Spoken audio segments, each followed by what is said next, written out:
I'm here with Ryan Dixon, candidate for State Senate, District 14. Libertarian Party candidate for State Senate. How are you doing today, Ryan? If I was doing any better, Clay, I'd tell you I'd have to be twins. Well, hey, thanks for meeting me here with me today. Tell the audience, why are you running for State Senate? Well, I wanted to, I've always had a thing for public service, for helping people. I've done, worked with the elderly, in-home health care, things like that. And I've always liked being able to help people out and just do good for the community and give back and where I'm able to. And so it kind of seemed like and I'd always been interested in politics, so it seemed like kind of a natural thing that the two would kind of come together, where I could get involved, help people out, and improve people's conditions as far as, way of life, financial status, and personal freedom as well. And so when I started looking at, I'd been a Libertarian for some time, and with this last election with Paul in there, I looked at it and I thought, he's not going to be with us forever. He's not going to be in politics forever. And I started reflecting on how that was going to affect me, and I thought, when he's out of it, Ron Paul? Yeah. And I looked at it and I thought, this guy had really gotten me more interested in politics, had really gotten me more fired up about it. And so I thought, well, when this guy, is no longer with us, in politics, that's going to have a little bit of an impact on me. And I thought, being a little forward thinking, that where I would be, what I would be doing. And I said, I'd probably end up running for office. And so I said, well, why wait? Let's just go ahead and get on it. And so here I am. Great. And you're running in a difficult race against a longtime politician, State Senator Kirk Watson, who actually my cousin managed one of his campaigns, funny enough. No connection personally with me, but why are you running against Kirk Watson, and why should people vote for you in the State Senate instead of Kirk Watson? Well, it really boils down to the foundation. I mean, if you look at politics, on an issue-by-issue thing, or this bill or that bill, that's fine, and I encourage it. But I think really if you're going to have a solid future, if you're going to have and correct problems as they are, you have to start at the foundation. You have to look at that. If you had a cracked foundation in your house, and it was busted up and going to sink back into a ravine or something, you probably wouldn't. Go and make a ton of renovations on top, on the house and add-ons and these things. You would address that issue. And that's what I see with politics. I see that the foundation is the issue, what needs repair more than anything else. We have politicians and people that get into politics that don't understand why we have government to begin with. Why did this, it's not something that grows on trees, and so why did we create this, and what is its purpose, its function? And is it serving that function? And so I look at it and I say, well, let's start from there. And the whole purpose of it was to protect individuals' rights, protect individuals' life, their liberty, and their property. And now it seems that we've gotten to a point where it is completely backwards. Now we've got people, the government's position seems to be to take away individuals' lives, individuals' liberties, their right to property, their right to their life, and these things. And so I said, we got to turn this around, get back to the original intent. And so that kind of summarizes why it is people are interested in the political process, why I'd appreciate their vote. And why are you qualified to be the state senator for District 14? If you take it from that angle, I'm not. Because the reality of it is you look at politics today and it's all businessmen and lawyers. And that's what it's boiled down to. It's businessman, lawyer, businessman. And this is supposed to be something that's representative of the people. And we've got nothing but businessmen and lawyer. Where are the teachers and these people? And so I looked at it and I said, let me get in, and because I represent people in a large variety of ways. I'm a little bit jack of all trades. I've done all different varieties of jobs, and I've seen all different varieties of individuals' circumstances. So I want to address this and treat everybody as equals and approach it from that angle. Great. Thank you so much. Great answer. So what are you going to do when you're in office to make District 14 a freer and more prosperous place to live? That's something everybody looks at. They want to know what politicians are going to do, and I think that's looking at it all wrong. I think the question we need to ask is, what are you going to undo? We've done and we've done and we've done and we've done, and we look at what's happened as a consequence is less economic security, less individual security, less personal liberty, and this is a consequence of all the doing. And so I look at it and I go, well, what are we going to undo? We've got blue laws, we've got all these different things that you can't do anymore, and the list continues to grow. Oh, you can't, buy alcohol on this day, and you can't, fly a flag that way, and you can't, whatever it is, you take your pick. I mean, there's an infinite number of them to pick from. But so for me, it's a matter of what are we gonna look at and cut out. As far as something a little more concrete, what I'd like to do is I'd like to get the balance, the budget balanced and get that back on track, but also really look to kind of curtail the state and just its size and scope. We've got far too much of it, and history shows that the people have always maintained these things, whether it's social services, whether we're talking health or education or these things. People have always been better able to do it. Organizations are much more nimble, they're much faster, they're more efficient, and they have their heart in it more than people working in the state do. And so I think that's the angle we need to approach, is put the power back in the hands of the people and let them determine and dictate where the money goes, how it's moved around, and what programs it goes to support. Yes, sir. Now, the state legislature has a lot to do with how education funds are doled out here in the state of Texas. Yeah. What are you going to do to improve the quality of education here in our public schools?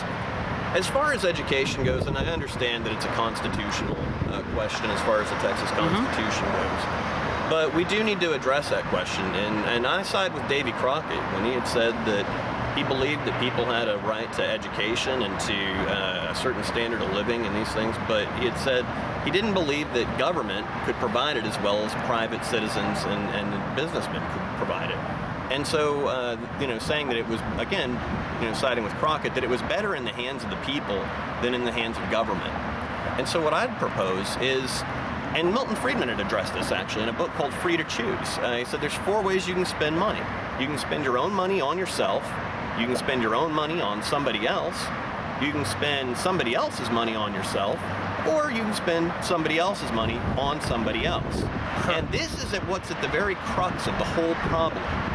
He said, there's different incentive values. When you spend your own money on yourself, you make sure you get the best product at the best price. You shop around. You make sure that it's the best. When you spend your own money on somebody else, you make sure you get the best price. Product, that becomes questionable, whether you're making sure it's the best quality product. But when you spend somebody else's money on yourself, like with a stipend for lunch or something at a business, you make sure you get the best stuff, but you don't pay any attention to the price. So what happens when you spend somebody else's money on somebody else? Where's the incentive to make sure that you're getting the right price? And where's the incentive to make sure you're getting the best product? And that's what we have with the education system. We have people who aren't getting the product, and they aren't paying the price. And this is what's it's at the core and at the foundation of what the problem is. And we see this reflected where we continue to dump money into education more and more, year after year.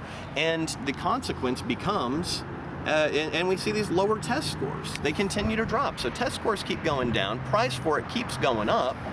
If this was any other product or service, would you continue to pay for it? I mean, if your cable provider had less channels every year and continued to bill you more for it, at what point would you cut your cable?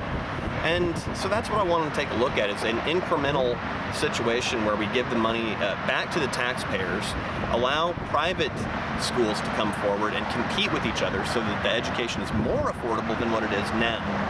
And that's what I'd like to do over a longer period of time, over an overall span. Thank you. I like your way of thinking. So what are your main issues here in this campaign? My main issues in this campaign are, it's economic liberty and individual liberty, when you get right down to it. There are so many different things that we can look at that where these things come into play. So whether it's issues like we've got this Prop 1 thing here locally with the taxes that are going on, and I look at this, here's again another violation of both economic liberty, because this is money that's taken from you. You don't have a choice. If you don't pay it, men with guns come to your house and take it from you.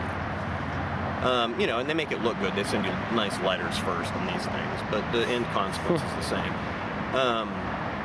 But it becomes an issue of economic liberty, but it also becomes an issue, there's issues of personal liberty. And so this is with every bill, you know, anything that government does. And so I want to take it from that approach and put a different way of thinking in there, because the same way of thinking has gotten us in the trouble that we've gotten into. And now, just for the listeners and viewers out there who may not be familiar with Austin, Texas, or familiar with the 14th District, we're here at the Pennybacker Bridge at Lake Austin, just outside of downtown Austin, Texas, west of Austin. And a lot of people are curious here in Texas about the whole water rights issue. I know the LCRA, which is a so-called government entity, has a lot to do with the control of the water, as does, you know, Corps of Engineers, as always, across the nation. Could you tell us anything about what you'll do to protect our water here in Texas? This again comes back to the issue of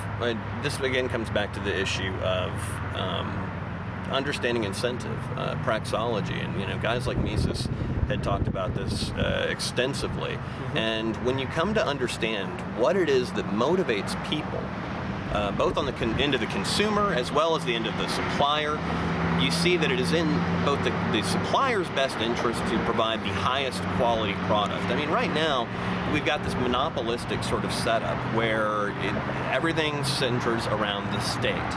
Well, the state itself, what is it? I mean, if I ask people if violence is something that's bad, or initiating violence against someone is bad, and a monopoly is bad, what can a monopoly on the initiation of violent force be then?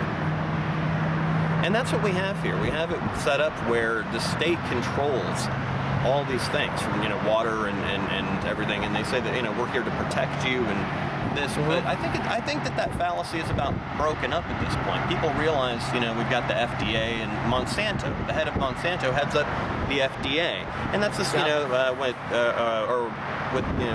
the same thing with medicine and everything else. It's all the same people. You've got the fox watching the hen house. And so what I'd like to do is split that up, let people come in, and Murray Rothbard, if you read some of his works on water rights, does a great job of explaining a little bit more in detail how we can better handle that so that you have higher quality drinking water, more available, and at less cost. Thank you so much. Now you're running against a longtime politician, the former mayor of Austin, Kirk Watson, here. Big guy in the Democratic Party, up to the national levels, Barack Obama, all that good stuff.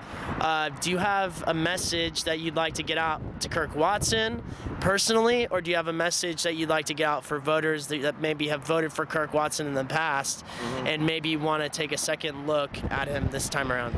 Absolutely, and it can go both ways.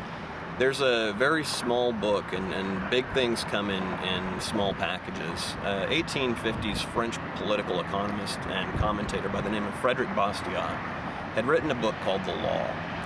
And this goes back to addressing the foundation. And he examined America and its political culture at the time, and he looked to what the intent of government is.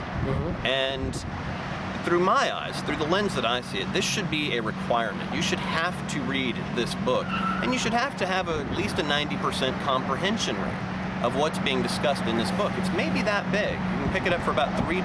There's no excuse not to. And on YouTube, you can listen to audio versions of it read aloud. And so there's no reason anybody shouldn't understand this work. It's an incredibly important one. Go to the core, understand why we have it and what its purpose is. That way we don't go and do these things that we shouldn't be doing. So. And in addition, I'll say another required reading for every American is a book that was written in 1830, which will teach you a lot about the political culture and foundation of politics in America. It's called Democracy in America by Alexis de Tocqueville. Another French economist, social behavioralist, and history philosopher. Historian philosopher. They had some of the world's most brilliant minds of our time right in that era. So that's another one I would recommend. Anyways, not to get too off topic here, you're running for State Senate, District 14. Indeed. We're going to wrap it up here. Anything else you want to tell the voters why they should vote for you, or any message that you'd like to send out to the community of District 14? To the community of District 14, I would say nothing other than trim the size of government, not the size of mustaches. Thank you very much for being with me here today, Ryan. Thanks, Clay. I appreciate you. This is Ryan Dixon, Libertarian Party candidate for State Senate, District 14. Thank you.